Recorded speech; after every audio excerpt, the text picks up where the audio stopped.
Աշխատակից, անդունդ, տնօրեն։ Այսօր կոտրում ենք կարծրատիպերը։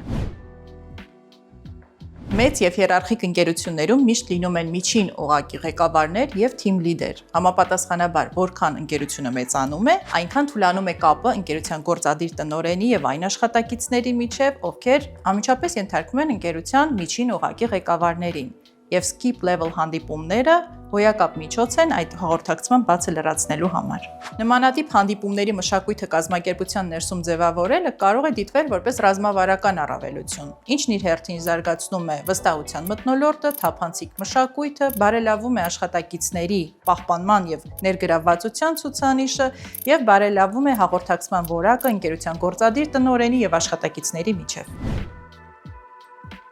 Այս գործընթացը ճիշտ կազմակերպելու համար HR թիմը կարող է մշակել եւ ներդնել ներքին ընթացակարգ, որտեղ ելնելով կազմակերպության արժեհամակարգից եւ տեսլականից հստակ ձևակերպված կլինի նմանատիպ հանդիպումների ձևաչափը, նպատակը, հաճախականությունը, տևողությունը եւ այլն։ Skip level հանդիպումների նպատակը առհասարակ կարող է լինել կազմակերպության աշխատակիցների ընդհանուր բարոյահոգեբանական պատկերը հասկանալը, ընթացիկ գործառնական հարցեր եւ խնդիրները քննարկելը, ինչպես նաեւ նոր գաղափարների մասին լսելը։ Ցանկացած պարագայում խիստ կարևոր է աշխատակիցներին նախապես պատշաճ կերպով կոմունիկացնելը հանդիպման նպատակի մասին ավելորդ լարվածությունից խուսափելու համար, ինչպես նաեւ թե ղեկավարի, թե աշխատակիցների պարագայում շատ կարևոր է, որպեսզի նախապես պատրաստեն քննարկվելիք թեմաները եւ հարցերը։ Իսկ skip level հանդիպման ավարտին պարզապես պետք է ֆիքսել պայմանավորվածությունները, հետագա քայլերը եւ լինել հետեւողական։ Ամփոփելով կարող եմ ասել, որ skip level meeting-ները կրճատում են այն gap-ը,